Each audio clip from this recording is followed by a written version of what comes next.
Sneaker reselling can be so glorious. Getting all the most limited sneakers, getting paid big money in return. All seems like an easy piece of cake, right? I mean, you scout the shoes, you find out how much they resell for. A lot of the time that's more than what you bought them for, until they sell out in 30 seconds and you can't even get a single pair. So now, what do you do? In this video, I'm gonna narrate my sneaker reselling experience over the last month or so, just to show y'all what it actually takes to become a sneaker reseller. So the first release was the Jordan 1 Lost and Found. Now, here's the first lesson in sneaker reselling, bro. Actually, let's go back a couple months. I learned from Sniper Kicks last summer that the finish line status system was starting to eclipse Foot Locker's flex system in terms of having a more fair selection system. And if you lost right now, basically, bro, stores like Foot Locker, Finish Line, they have a reward-based system and processes where they award releases to members. So in short, bro, the more you spend with them, the better your chances are of actually copping. So after learning that, I went to Finish Line, spent the money I needed to, and got my account up to par. So the Lost and Found had a lot of stock, but even more demand. And the first lesson in sneaker reselling, always exhaust all your options. Don't count on one method, don't count on one place. I got with my boy Limited Supply, and we hit all the raffles. Put in some grade school and men's sizes, and there you go. Increase your chances of hitting. Yes, sir. Let's get it. Bro, we entered in every store at every mall in the Fort Worth area, in-store raffles, just anything you could name. And I'm telling you, bro, that's what you have to do. Finish Line EA came out, and I was able to secure a men's pair and a grade school pair. However, I didn't want to just stop there. A shoe that I thought was gonna brick because of the stock numbers was apparently the most coveted shoe of the year, so I could not just be satisfied with that. The sneakers release happened and I entered, and like most people, I missed. However, something happened mentally that day. My boy Limited Supply had won a couple pairs, and I think he ran like 6 accounts, and it started to dawn on me. One account on bigger releases just like this will not cut it. Now we are at the mall and we are about to go pick these shoes up. Oh, the paper. All right, so I picked up the shoe and I was impressed by how quality they were in hand. However, I wasn't a big fan of the age look at first. I ain't gonna lie, bro. Either way, I knew that resale on both pairs were pretty good. Now, I was able to sell the men's pair for $480 and the grade school pair for $275. Taking my initial $330 investment to $755. Opinion, it's a little hyped up, right? But that's because it's Chicago 1, right? Like I said, it's a nice shoe. I mean, you can't go wrong with, Chicago 1. The main thing I learned from that drop is that I had it all wrong. I thought supply was the most important factor in the supply and demand chain. However, it's quite the opposite. So the next time you hear somebody say, if Nike would just make more pairs of the hype releases, everybody would get them, wrong.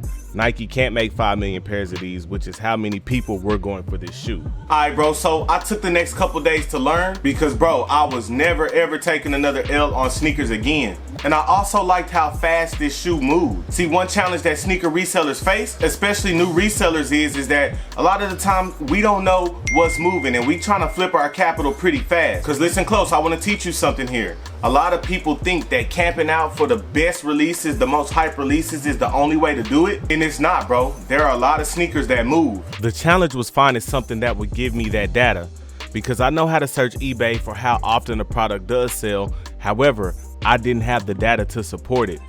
I came across software that helped me do that named Zeek Analytics.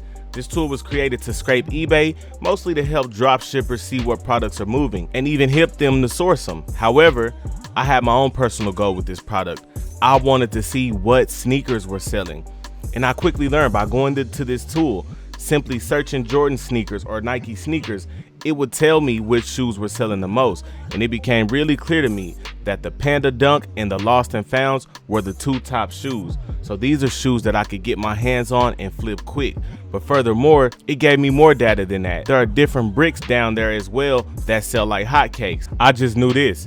I was never ever taking another L on the sneakers app. My homie using 6 accounts really made me remember I was given 25 accounts like a couple summers ago and never did nothing with them. So I fired them boys up, and the very next drop, I told myself, bro, I'm using these 25 accounts and I'm gonna cook. The I'm on my year 4 definitely had the demand, as most I'm on my year collabs do.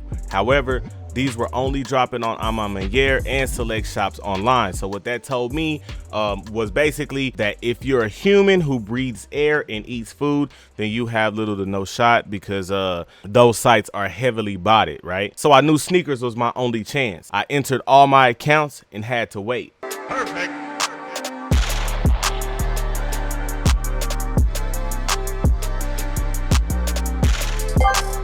All right, I hit the Amamaniere 4s, and they were actually fairly limited with some good demand. So I knew that I was on to something with this method. They came in fairly quickly, and I was able to get them off for $400. I wanted more, but they sat for a while. I personally think that if I would have been in LA, New York, Chicago, something like that, they would have went quicker. But here in Fort Worth, Texas, I don't really think boys got that much drip to know how drippy those shoes were, right? The next release was the Dunk High Soul Good, and here's another lesson. Always pay attention. The original title I seen on this shoe was that it was a SB, right? And SB basically stands for skateboard in the context of Nike or Dunk specifically. And it's just one of those terms like off-white that you hear, that when you hear that term, you hear dollar signs, right? So, however, that was not the case, but I still geared up all my accounts and I still ran for them.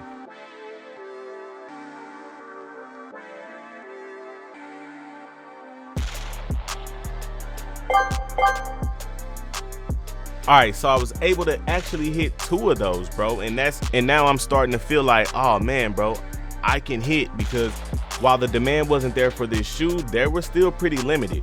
So now that I'm starting to hit multiples, just makes me feel like I need to scale this thing up. So I got them in, they were nice. I sold them for retail though, because there wasn't much demand on those. So sometimes it's not always about making profit. Sometimes it's about gaining a customer, just gaining another relationship. Now, earlier in this video, we talked about the Panda Dunk being one of the most best-selling shoes, right?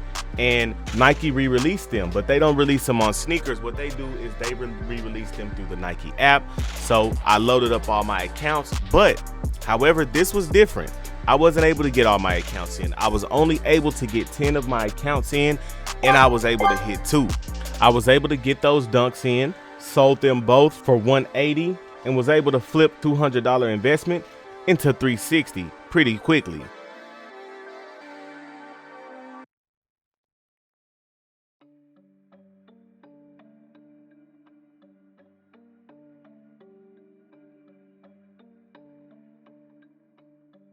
Hey man, thank you so much for watching. If you like the content on my channel, I want to ask that you like, comment, and subscribe. Also, if you're interested in learning how to acquire limited items, join my Discord. Not only do we share the information in there, but we also raffle off items, do giveaways, and all type of lit stuff. So join me in that Discord. Also, follow me on all my socials. I love y'all, man. Let's get it.